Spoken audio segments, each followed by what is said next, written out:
Hey, tonight we're diving into a fascinating journey through one of history's darkest yet most transformative periods, the time of the Black Death and what it was like to survive this devastating plague. Before you get comfortable, take a moment to like the video and subscribe, but only if you genuinely enjoy what I do here.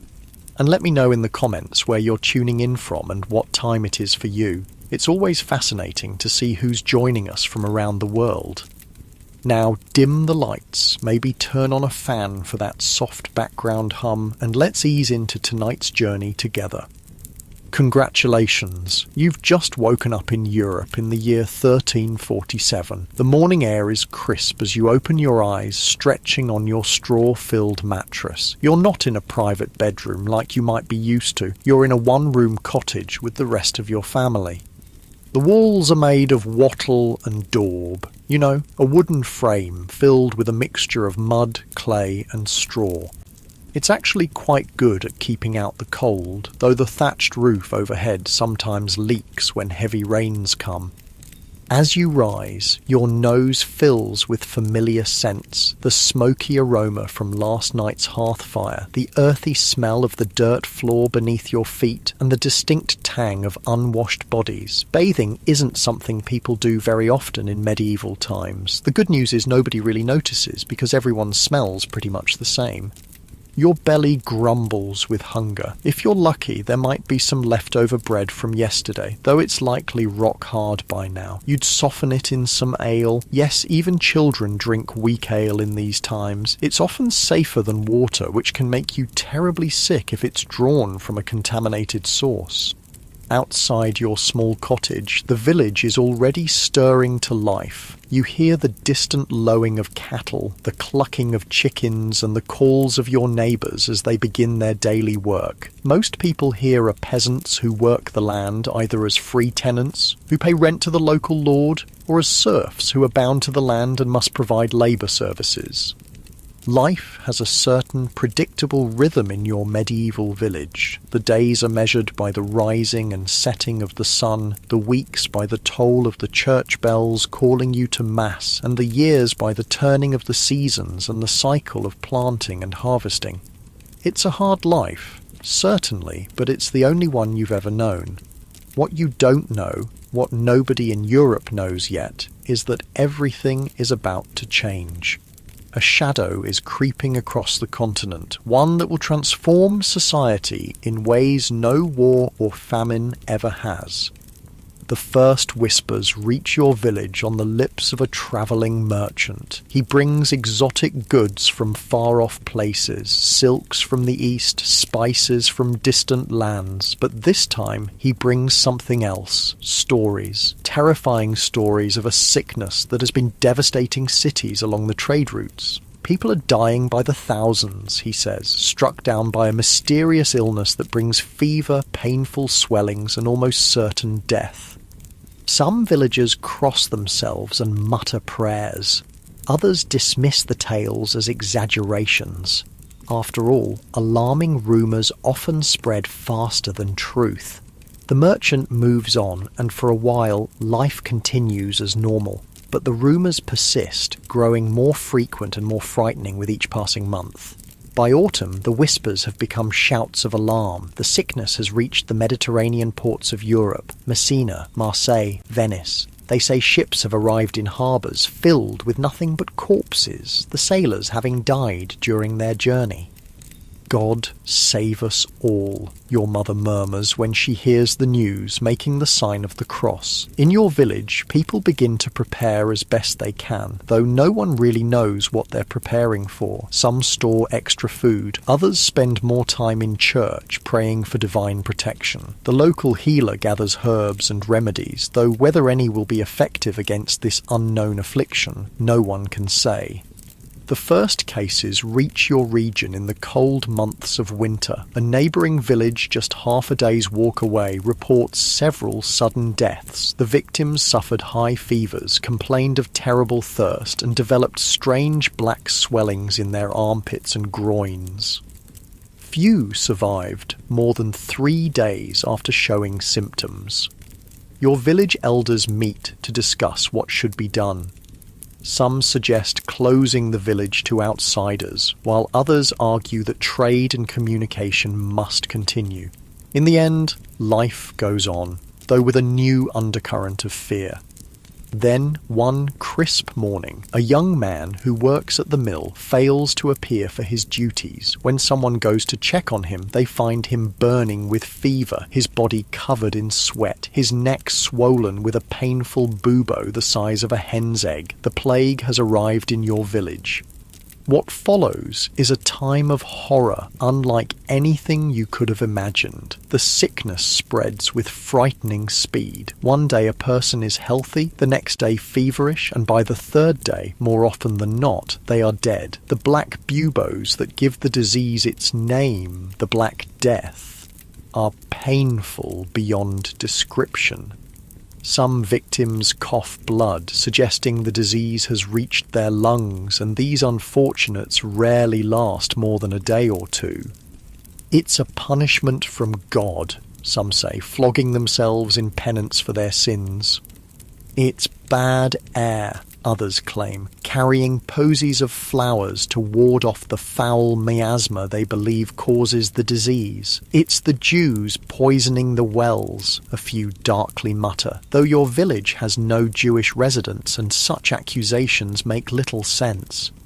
The truth, which no one in the 14th century could possibly know, is that the Black Death is caused by a bacterium called Yersinia pestis. This tiny organism travels in the gut of fleas, which in turn hitch rides on the backs of rats. These rats, stowaways on ships and constant companions in medieval towns and villages, have unwittingly transported death across continents.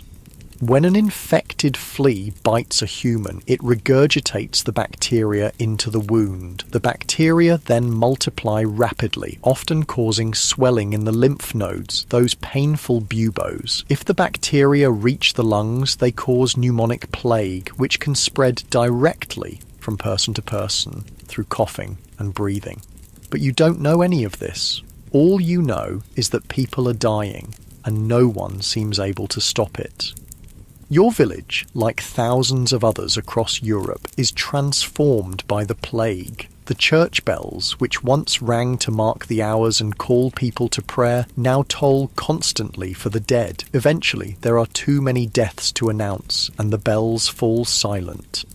The dead are buried quickly, with little ceremony. Gone are the elaborate funeral rites that once marked a person's passing from this world to the next. Now, bodies are collected on carts and taken to mass graves. Some families, devastated by multiple deaths, have no one left to bury their dead, and bodies might lie in homes for days until neighbours or parish officials remove them.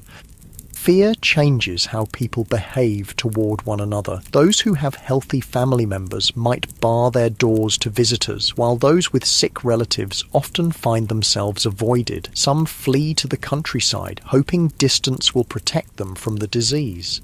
Others turn to religion with renewed fervour, processing through streets while flagellating themselves to appease what they believe is divine wrath. The priests, who should be a source of comfort, are themselves dying in alarming numbers. Their duties require them to give last rites to the dying, exposing them constantly to the contagion. Many flee, abandoning their flocks in this time of greatest need. Those who stay often succumb to the disease themselves. Your family has so far been lucky. Though the plague rages around you, none of your immediate household has fallen ill. You've heard stories of entire families being wiped out in neighbouring villages, of children orphaned only to die themselves days later, of lovers separated by death just hours after pledging eternal devotion. But your luck cannot hold forever in a world where the Black Death kills 1/3 to 1/2 of the population. One morning, your younger brother complains of feeling unwell. By midday, he is burning with fever. By evening, the telltale swelling appears at his neck, and you know what it means. Your mother tends to him day and night, bathing his fevered brow with cool cloths, trying to get him to drink small sips of water or weak ale. Your father speaks of taking him to the monastery where monks treat the sick, but everyone knows the monasteries are overwhelmed, with many of the brothers themselves victims of the plague. For 3 days, your brother's condition worsens. The bubo grows larger, turning an angry red, then black. His breathing becomes laboured, and he cries out in pain and delirium. You take turns sitting with him, though fear makes you want to keep your distance. On the 4th day, something unexpected happens. While most plague victims worsen and die at this stage, your brother's fever breaks. He is weak, terribly weak, but alert. The bubo remains, but it has softened somewhat, and over the next few days it ruptures and drains. A disgusting but hopeful sign. Against all odds, your brother is one of the few who will survive the Black Death. What you cannot know is why he survived when so many others died. Modern science would later discover that certain individuals carry a genetic mutation called Delta 32 that provides some protection against the plague bacterium. This mutation affects a protein called CCR5 on the surface of white blood cells, making it harder for the bacteria to enter and hijack immune cells. Your brother may well carry this mutation, as might others in your family. This genetic quirk, a random accident of nature, would give certain families and individuals a fighting chance against the deadliest pandemic in human history. And strangely enough, centuries later, scientists would discover that this same mutation also provides protection against another deadly disease, HIV, the virus that causes AIDS. The Black Death, in selecting for survivors with this genetic trait, would inadvertently help protect some of their descendants from a disease that wouldn't exist for another 600 years. But that's a story for another time. For now, your family celebrates your brother's recovery as the miracle it seems to be. Not everyone is so fortunate. As weeks pass, the plague continues its deadly work. Your village, which once had perhaps 200 souls, is reduced to fewer than 100. Fields lie untended as those who would work them are either dead or too busy caring for the sick or burying the dead. The lord of the manor, who lives in a stone house on the hill overlooking the village, has lost his wife and 2 of his children. Even wealth and privilege offer no protection against the Black Death. Strangely, some people seem immune to the plague despite constant exposure. The village gravedigger, an unsavoury character who robs the dead before burying them, handles plague-riddled corpses daily, yet never shows any symptoms. A midwife who tends to the sick when she isn't delivering babies also remains healthy despite her dangerous work. Like your brother, they may carry genetic protection, though medieval people would attribute their survival to divine intervention or perhaps suspicious dealings with dark forces. Food becomes scarce as the harvest is neglected and trade dwindles. The price of basic goods soars while anything seen as a possible remedy, certain herbs, exotic treatments, religious relics, becomes astronomically expensive if available at all. As winter approaches, the plague begins to recede, not because of any human intervention, but due to the natural cycle of the disease. Fleas are less active in cold weather, and rats tend to stay closer to their nests. For a brief time, there is hope that the worst has passed.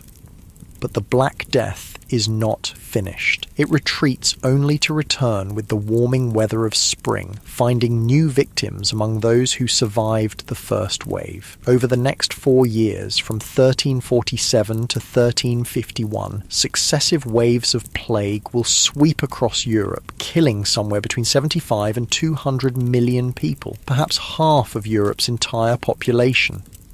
The world that emerges from this catastrophe will be fundamentally changed. The massive population decline will disrupt the feudal system, increase the value of labor, and shift power dynamics between peasants and nobility. Religious authority will be questioned as people wonder why their prayers went unanswered and why so many priests abandoned their duties. Medical knowledge, based largely on ancient texts and superstition, will be challenged by the plague's defiance of traditional treatments. For those who survive, people like your brother, the gravedigger, the midwife, life will never return to what it was before. They are the fortunate ones, though they carry the burden of survival in a world of loss. They will rebuild societies, renegotiate their relationships with authority, and gradually construct a post-plague world that, for better or worse, sets Europe on a path toward modernity. But that is a story for tomorrow night. For now, as you drift towards sleep, imagine yourself as one of those medieval survivors watching the first stars appear in the evening sky above your village. The plague has passed, at least for now. You have lived through humanity's darkest hour. And though you don't yet know it, you stand at the threshold of a new world born from the ashes of the old. The soft sound of your breathing mingles with the night sounds outside. A dog barking in the distance, the rustle of leaves in a gentle breeze. Despite everything, despite unimaginable loss and suffering, life continues. And in that simple fact lies perhaps the most important lesson of the Black Death. Humanity's remarkable capacity to endure, to adapt, and ultimately to carry on. The morning after your brother's miraculous recovery brings a strange mix of emotions. Relief washes over you, certainly, but it's tinged with something unfamiliar, a sense of wondering why your family was spared when so many others weren't. This strange survivor's guilt, this feeling of unworthiness amid widespread suffering, haunts many who live through catastrophes. Your brother is weak but alert, his eyes clear for the first time in days. The drained bubo at his neck has left an ugly scar that will mark him for life, a permanent reminder of his brush with death. But a scar is infinitely preferable to a grave, and your family treats each day of his recovery as the gift it truly is. "Why did I live when so many died?" he asks one evening, his voice still raspy from illness. Your mother, lighting a rush candle as darkness falls, pauses before answering. God's will," she says simply, though her tone suggests she's not entirely convinced. The truth, which no one in the 14th century could possibly comprehend, is far more complex. Throughout human history, infectious diseases have acted as powerful forces of natural selection. Those with genetic advantages against specific pathogens survive at higher rates, passing these protective traits to future generations. The Black Death is perhaps the most dramatic example of this process in human history. Deep in your brother's cells, and perhaps yours as well, lies a genetic mutation that alters a protein called CCR5 on the surface of white blood cells. This mutation, known as Delta 32, creates a shortened version of the protein that makes it harder for the plague bacterium to enter and hijack immune cells. Some people have one copy of this mutation, providing partial protection. A fortunate few have two copies, giving them substantial resistance to the disease. It's a genetic lottery, and your brother happens to hold a winning ticket. But the cost of this evolutionary advantage is measured in millions of lives, those without the protective mutation who succumbed to the Black Death. As your brother regains his strength, venturing outside for the first time since his illness, you notice how dramatically the village has changed. Gardens once meticulously tended now grow wild. Houses stand empty, their owners dead or fled. The rhythmic sounds of daily work, the blacksmith's hammer, the weaver's loom, the miller's wheel, are muted or absent entirely. Yet amid this desolation, signs of resilience emerge. A market day is organised, smaller than before but vibrant with the energy of survivors determined to continue living. Farmers from outlying areas bring what produce they've managed to harvest. A travelling merchant, braver or more foolhardy than most, arrives with salt, spices and news from distant places. The news is the same everywhere. Devastation followed by tentative recovery. No place has been spared, though some have suffered worse than others. Cities with their crowded conditions and poor sanitation have been particularly hard hit. Some small isolated villages high in the mountains or deep in forests have fared better, though few have escaped entirely. In your region, perhaps half the population has perished. In some places, the toll is even higher. The merchant speaks of ghost towns where not a soul remains alive, of monasteries where every monk lies dead in his cell, of noble families wiped out entirely, their grand estates left without heirs. But he also tells of places where life continues with surprising normality, of communities pulling together to care for orphans and widows, of unexpected kindnesses in a time of overwhelming hardship.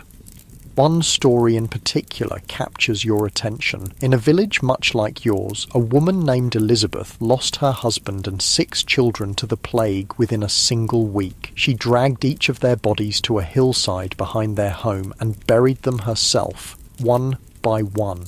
Yet somehow, despite this intimate contact with the disease, Elizabeth never became ill. Like your brother and the village gravedigger, she appeared to possess some natural immunity, that same genetic protection that modern science would one day identify. They say she's a witch, the merchant confides, lowering his voice though there's no one nearby to overhear. How else could she touch the dead and live? Some wanted to drown her in the pond, but most were just grateful to have someone willing to bury their dead. Such rumours are common in these desperate times. Those who survive against the odds, particularly if they're women living alone or people with unusual habits or appearances, often find themselves suspected of dark dealings. Fear and superstition flourish alongside the plague, sometimes claiming victims of their own. Your father, who has been listening to the merchant's tales, shakes his head. No witchcraft in survival, he says firmly.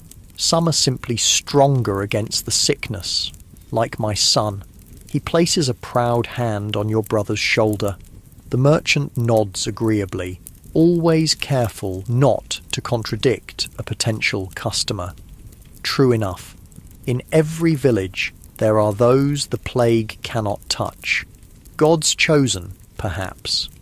As winter arrives, bringing with it bitter cold and early darkness, your village settles into a new routine. There are fewer mouths to feed, which means food stores will last longer than usual, a small mercy. But there are also fewer hands to chop wood, repair homes, care for livestock, and perform the 100 daily tasks necessary for survival in medieval times. This scarcity of labour creates subtle but significant shifts in the relationship between peasants and the nobility. Your father, a skilled carpenter, is suddenly in high demand. The lord of the manor, who once would have simply commanded his service, now finds himself negotiating, offering better terms for urgent repairs to the manor house. He offered me a silver penny for 3 days' work, your father tells your mother one evening, his voice low with amazement, and a side of bacon. Such wages would have been unthinkable before the plague, but with half the craftsmen in the region dead, those who survive find their skills valued as never before. Similar changes ripple through all levels of society. Farm labourers, once abundant and easily replaced, now command higher wages for their work. Household servants, especially those with experience running a large home, find themselves sought after by noble families whose staff have been decimated by disease. Women, too, find new opportunities in this reshuffled world. Widows who would once have remarried quickly now often choose to maintain their independence, running businesses left by dead husbands. Guild restrictions that once kept women from certain professions are informally relaxed out of necessity. A woman in a neighbouring village takes over her husband's blacksmith forge, scandalising traditionalists but providing an essential service no one else can offer. For serfs, peasants legally bound to the land they work, the plague creates unprecedented mobility. Many lords, desperate to keep their fields productive, offer freedom to serfs willing to stay and work. Others find they can simply leave, moving to towns or to other manors where conditions are better, with little fear of being forced back. With so many dead, enforcement of such restrictions becomes increasingly difficult. Not all these changes happen immediately, of course. The feudal system that has structured European society for centuries doesn't collapse overnight, but the seeds of transformation are planted in these early post-plague years, and they will grow in the decades to come. As for your family, you adjust to the new reality as best you can. Your brother regains his strength, though he tires more easily than before. Your father finds his carpentry skills in high demand, bringing home better pay than he's ever earned. Your mother takes in washing from the manor house, work that's now better compensated due to the shortage of willing hands. You yourself find opportunities that wouldn't have existed before. The parish priest, one of the few clergy who neither died nor fled during the worst of the plague, needs someone to help maintain church records. With a basic literacy unusual for a peasant child, taught by your mother, who once served in a noble household, you're suited for the task. Spring arrives, and with it comes both hope and fear. The warming weather brings new life, crops sprouting in fields, wildflowers dotting meadows, birds returning from their winter journeys. But it also brings the conditions that allow plague to spread once more. Sure enough, by early summer, new cases appear. This second wave is less devastating than the first. There are fewer people to infect, and many of those who remain may carry some genetic resistance. Still, each new death reopens barely healed communal wounds. One afternoon, while helping the priest update the parish death register, a grimly long document, you ask a question that's been troubling you. Father, why did God send the plague? The priest, an older man with a face mapped by lines of exhaustion, considers before answering. Some say it's punishment for sin, he says finally. Others believe it's a test of faith. The Pope himself has called for prayer and penance to end the scourge. He dips his quill in ink, adding another name to the register. But I've seen the most pious die in agony, while notorious sinners live unscathed. I've prayed by the bedsides of innocent children as the plague took them. He sighs heavily. Perhaps it's not for us to understand God's plan. This crisis of faith is repeated in communities across Europe. The plague defies medieval religious understanding. If it's divine punishment, why does it strike the virtuous and sinful alike? If prayer and penance are the cure, why do devoted monasteries suffer some of the highest death rates? The authority of the Church, once nearly absolute in matters of earthly misfortune, begins to show cracks that will widen in the centuries to come. Medical knowledge faces similar challenges. Physicians trained in the most prestigious universities prove no more effective at treating plague than village healers. Their elaborate theories based on bodily humours and astronomical alignments fail to explain why some recover while others die, why some communities suffer worse than others. Some doctors bravely attend the sick, often sacrificing their own lives in the process. Others flee at the first sign of outbreak, prioritizing self-preservation over professional duty. Those who stay commonly wear distinctive protective clothing, long robes covered in wax, gloves, and a mask, shaped like a bird's beak, filled with herbs and spices believed to purify the air.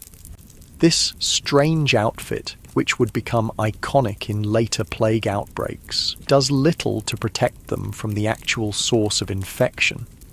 In the absence of effective official treatment, communities develop their own responses to the plague. Some are based on superstition, carrying talismans, reciting charms, avoiding black cats or people with red hair. Others have surprising practical value, isolating the sick, burning the belongings of plague victims, maintaining cleanliness.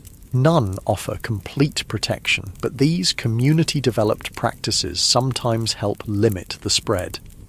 Your village adopts several such measures. Houses where plague has struck are marked with white crosses on the doors. Visitors from outside the village must wait 3 days in a designated hut before entering to ensure they show no signs of disease. The dead are buried quickly, with minimal ceremony, their possessions burned. These precautions help, but they can't stop the plague entirely. By midsummer, your village has lost a dozen more people to the second wave, a serious blow to a community already diminished by the first outbreak.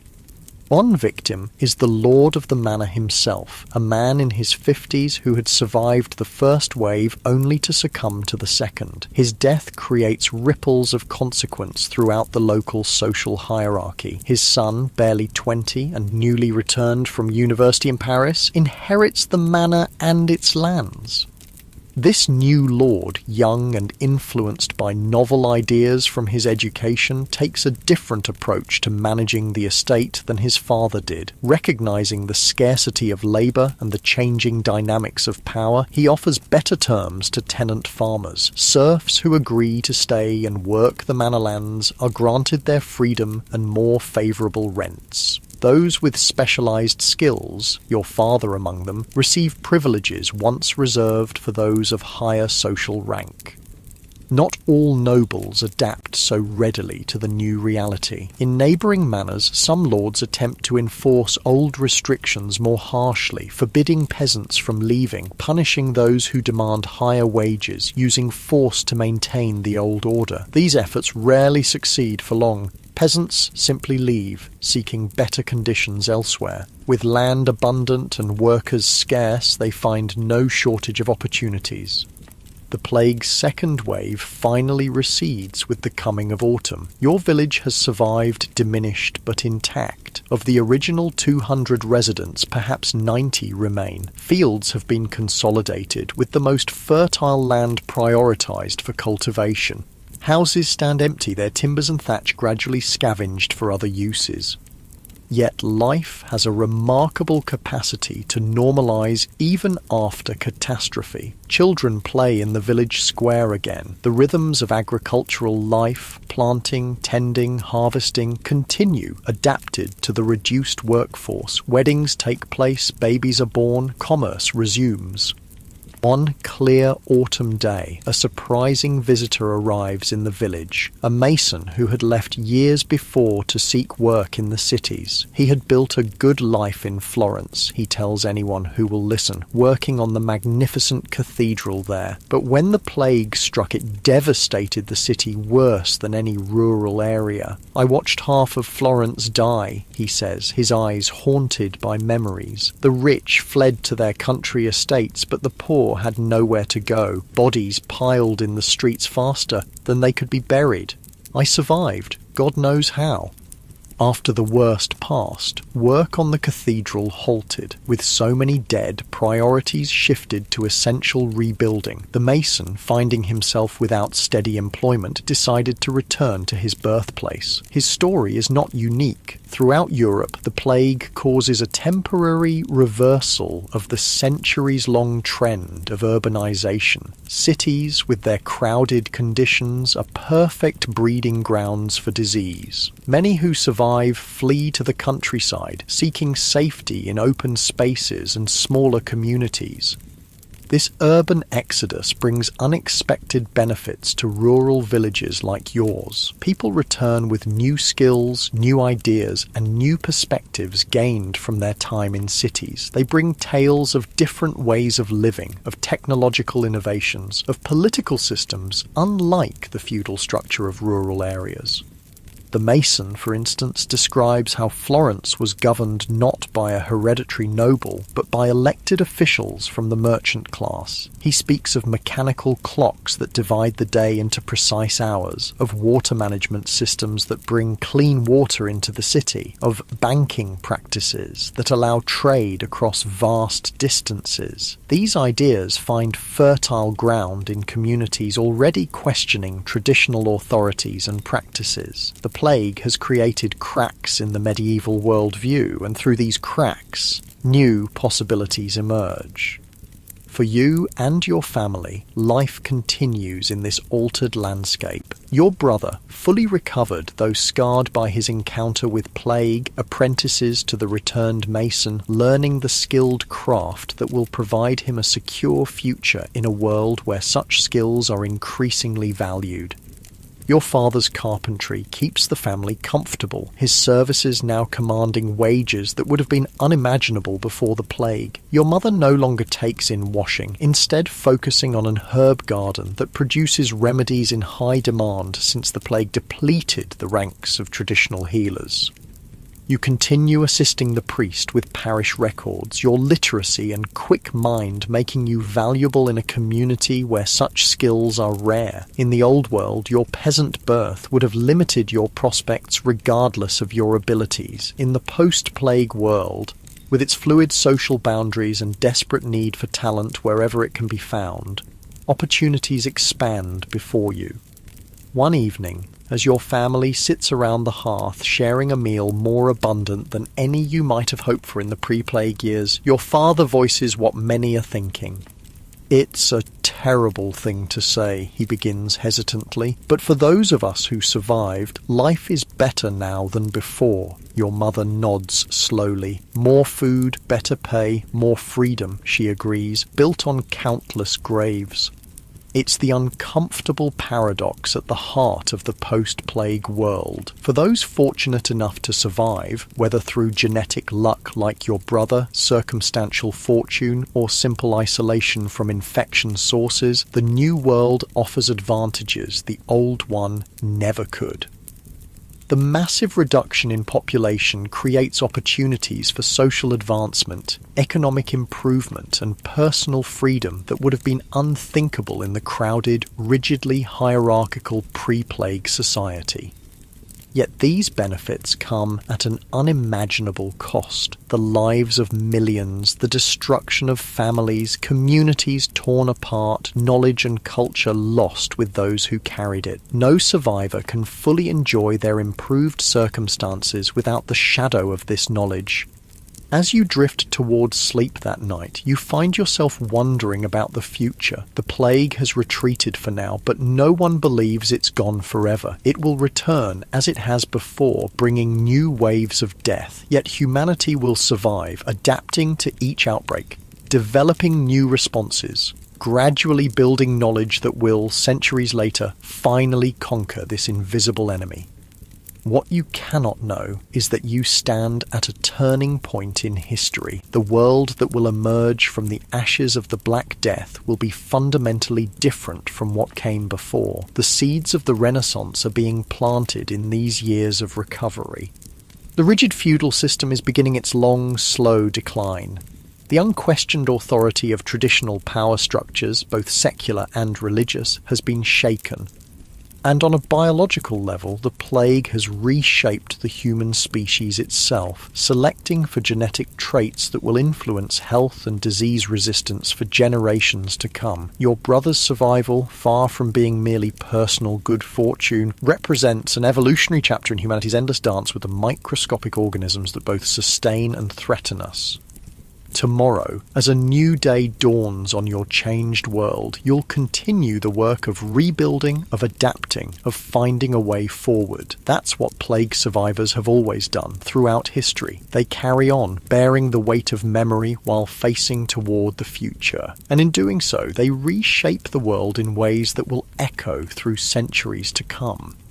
The story of survival we've been following through the Black Death of the 14th century is far from the only tale of courage and genetic luck in humanity's long dance with plague. as the soft darkness of sleep envelops you, let's journey forward through time to another village, another outbreak, and another remarkable story of sacrifice and survival. 300 years have passed since the first devastating waves of the Black Death swept through Europe. It's now the summer of 1665, and we find ourselves in Eyam, a small village nestled in the picturesque hills of Derbyshire, England. Eyam, is pronounced just like Eam. It's a peaceful community of about 800 souls, mostly farmers and lead miners who work the rich veins running beneath the limestone landscape. Life here follows the familiar rhythms of rural England. The villagers rise with the sun, tend their fields and animals, work in the small local industries, attend services at the parish church of St. Lawrence, and gather at the local tavern to share news and companionship. It's a close-knit community where everyone knows everyone else, where families have lived for generations, where the bonds of neighbourly care have been forged through shared joys and hardships.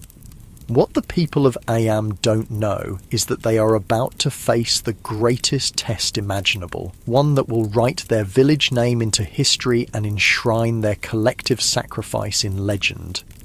The plague has returned to England. In London, the disease that people still call the Black Death, though we now know it as bubonic plague, is cutting a deadly swath through the crowded streets of the capital. By the time it's finished, it will kill an estimated 100,000 Londoners, nearly a quarter of the city's population. This outbreak will become known as the Great Plague of London, the last major epidemic of bubonic plague in England. For now, the villagers of Eyam feel secure in their isolation. The plague is a city problem, they tell themselves, unlikely to reach their remote community nestled in the Derbyshire hills, far from major trade routes and urban centres. But fate has other plans. In late August 1665, a package arrives in Eyam addressed to the local tailor, Alexander Hadfield. It contains a bundle of cloth from London, perhaps designs for the latest fashions or fabrics not available locally. Hadfield's assistant, George Vickers, who lodges with the tailor and his family, unpacks the parcel. The cloth feels damp after its long journey, so Vickers hangs it by the fire to dry, unwittingly releasing the deadly cargo hidden within its folds, fleas carrying the plague bacterium Yersinia pestis. Within days, George Vickers falls ill with a raging fever. The telltale buboes, swollen, painful lymph nodes, appear in his neck and armpits. The village watches in horror as this strong young man rapidly deteriorates. By September 7th, 1665, Vickers is dead, the first plague victim in Eyam. Panic ripples through the community as more people sicken. By the end of September, 4 more residents of Eyam have died, all from households near Vickers' lodgings. The plague has gained its first foothold. As autumn progresses, the situation worsens. More villagers fall ill and the death rate climbs. Some families lose multiple members within days of each other. The gravediggers can barely keep pace with the mounting fatalities.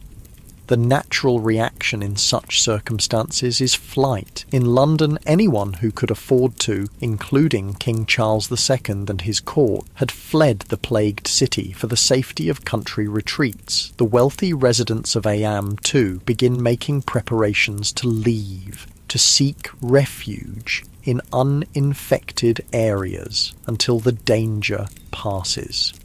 It's at this critical moment that 2 men step forward with an extraordinary proposition, one that will save countless lives beyond Eyam while condemning many within the village to almost certain death. William Mompesson, the recently appointed rector of Eyam, and his predecessor Thomas Stanley put aside their religious differences. Mompesson represents the established Church of England, while Stanley follows the Puritan tradition, to present a unified plan to the village. They propose that Eyam voluntarily quarantine itself. No one will leave. No one will enter. The plague will be contained within their boundaries, preventing its spread to neighbouring communities that would otherwise be at grave risk.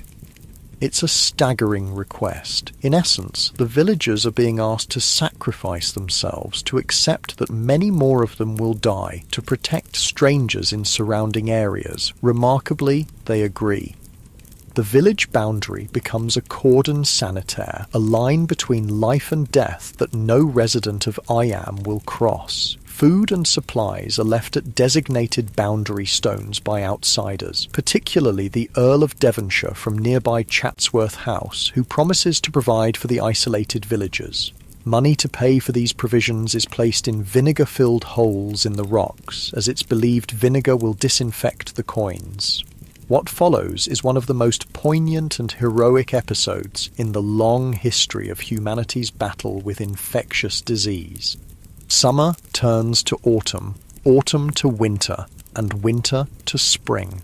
Through it all, the plague continues its deadly work within the confines of Ayam. Entire families are wiped out. Children are orphaned only to die themselves days later. Houses stand empty, their occupants buried hastily in gardens and fields, since the churchyard quickly becomes full. Within this tragedy, individual stories emerge that illuminate the extraordinary nature of human courage, suffering, and survival. Elizabeth Hancock, a farmer's wife living at Riley Farm on the edge of the village, endures a loss almost beyond comprehension. In the space of just 8 days in August 1666, the plague claims her husband and 6 children. With no one to help her, neighbours fear approaching the infected household. Elizabeth single-handedly drags each body to a field near their home and buries them herself. The remarkable aspect of Elizabeth's story is not just her unimaginable fortitude in the face of such devastating personal loss. It's the fact that despite handling the plague-riddled bodies of her entire family, she never contracts the disease herself. Like the survivors we met in our earlier tale, Elizabeth likely carries the CCR5 Delta 32 genetic mutation that offers protection against the plague bacterium. The Riley graves, as they come to be known, stand to this day as a testament to one woman's suffering and endurance. Another extraordinary tale is that of Marshall Howe, Ayam's unofficial gravedigger. As the death toll mounts, Howe takes on the grim task of burial, not out of noble sacrifice, but for more mercenary reasons. He takes the opportunity to loot the homes of the dead before disposing of their bodies. Despite this unsavory behavior, Howe's story contains an element of medical mystery. He handles dozens, perhaps hundreds of infected corpses. He enters plague-ridden houses that others avoid at all costs. By all logic, he should be among the first to die. Yet Marshall Howe survives the entire outbreak without ever showing symptoms of the disease. Modern science again suggests a likely explanation: the protective genetic mutation that prevents the plague bacterium from gaining entry to his cells. What Howe attributes to luck or divine protection is actually the result of a tiny alteration in his DNA, one that gives him an edge in humanity's evolutionary battle against the microscopic enemy. Then there's the heartbreaking story of Emmett Siddall and Roland Torre, young lovers separated by the village quarantine. Emmett lives within Ayam, while Roland is from a neighbouring village outside the cordon. As the quarantine takes effect, they find themselves suddenly and indefinitely separated. Unwilling to completely lose contact, they arrange to meet at a safe distance across Cucklet Delph, a natural ravine that marks part of the village boundary. There, standing far apart to avoid any risk of transmitting infection, they can at least see each other and exchange words of comfort and devotion. These brief, distant meetings sustain them through the early months of the quarantine, but as spring turns to summer in 1666, and the plague reaches its peak intensity in Ayam, Emmett stops coming to their meeting place. Roland continues to appear day after day, calling her name, receiving no answer. Only after the quarantine finally ends does Roland learn the truth. Emmett died in April, one of many young victims claimed by the plague. Their love story, cut short by disease but marked by faithful devotion, remains one of Ayam's most enduring legends. Perhaps strangest of all is the tale of Margaret Blackwell, who fell gravely ill with plague symptoms and was left for dead by her brother Francis. In her fevered state, Margaret staggered to the kitchen, desperately thirsty. Mistaking a container of bacon fat for milk, she drank deeply of the greasy liquid. To everyone's astonishment, Margaret recovered. For centuries, villagers would tell the story of how bacon fat cured the plague. The truth is likely more complex. Margaret probably carried the genetic resistance we've discussed and would have recovered regardless of her unusual beverage choice. But the legend persisted, a reminder of how desperately people searched for any treatment that might save them from the plague's deadly grip. Through it all, the village's religious leaders provide what comfort they can. William Mompesson, who proposed the quarantine alongside Thomas Stanley, pays a terrible personal price for his courageous stand. His wife Catherine contracts the plague while helping care for sick villagers and dies in her husband's arms in August 1666 at the height of the outbreak. Mompesson describes himself afterward as a dying man, though he survives physically. In a letter to his children who had been sent away before the quarantine, he writes, "The condition of this place is very sad. I entreat you to fly this place. I am not in a condition to receive comfort from you. I am so weak I can write no more." Yet despite his grief, he continues to minister to his suffering congregation until the end. Church services move outdoors to Cucklet Delph, where fresh air is believed to reduce the risk of contagion. Villagers stand far apart from one another as they pray, an early form of what we now call social distancing. Even in the darkest hours, when death seems to lurk in every shadow, the community maintains its spiritual practices, finding solace in familiar rituals, even as the world collapses around them. Not everyone behaves nobly, of course. There are instances of looting, of neighbours refusing to help one another, of panic overriding compassion. One villager, Mary Cooper, attempts to break the quarantine, fleeing toward the safety of Sheffield before being caught and returned to Iam. But these lapses are exceptions. The overwhelming story of Iam is one of extraordinary collective sacrifice for the greater good. By the time the plague runs its course in November 1666, it has raged through Iam for 14 months. Of the approximately 800 villagers present when the outbreak began, only about 340 remain alive. Entire family lines are extinguished. The village's social fabric is torn apart, with gaps that will take generations to mend. Yet their sacrifice achieves its purpose. The plague remains contained within Iam's boundaries. Surrounding communities, which would almost certainly have been infected had the villagers fled, are spared the devastation. Thousands of lives are saved by the deliberate choice of a few hundred to face death rather than spread it. In the quiet aftermath, as the survivors begin the long process of rebuilding their shattered community, they cannot know the legacy they've created. They cannot imagine that 3.5 centuries later, their story will still be told as an example of extraordinary communal courage and sacrifice.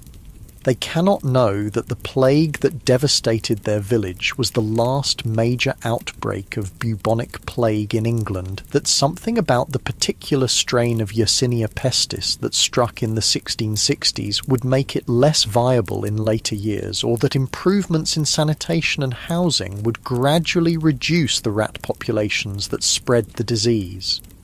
They cannot know that scientists of the future will take a deep interest in their descendants, discovering unusually high rates of the CCR5 Delta 32 mutation among people whose family lines trace back to Iam survivors, stronger evidence of how infectious disease shapes human evolution through natural selection. And they certainly cannot know that their example will resonate with special poignancy in the early 21st century, when a global pandemic once again forces communities worldwide to make difficult choices about isolation, quarantine, and collective sacrifice for the common good.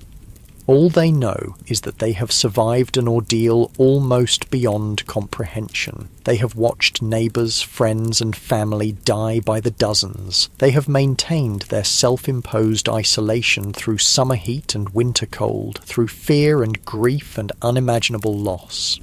And now, as the plague finally releases its grip on their village, they must find a way to continue living. The survivors of Ayam face practical challenges immediately. Fields have gone untended, businesses have collapsed, housing lies in disrepair. With so many dead, traditional family structures have been shattered. Orphaned children need homes, widows and widowers must decide whether to remarry. Property ownership becomes complicated when entire families have been wiped out. Yet the human capacity for resilience, which we've seen throughout our plague stories, asserts itself once again. New families form from the fragments of those destroyed by disease. Distant relatives return to claim abandoned property and bring fresh life to the depleted village. Those with useful skills find themselves in high demand, able to command better compensation than before. The plague has acted as a terrible but effective form of natural selection. Those who survive, whether through genetic resistance, circumstantial luck, or some combination of factors, become the foundation for the village's rebirth. Their descendants will carry the genetic legacy of plague resistance, though they won't understand this inheritance for centuries to come. For some survivors, the psychological scars never fully heal. Elizabeth Hancock, who buried her entire family with her own hands, eventually remarries and has more children. But villagers report that she is never quite the same. A distant look comes into her eyes at times, as though she's seeing ghosts from that terrible week when death claimed everyone she loved.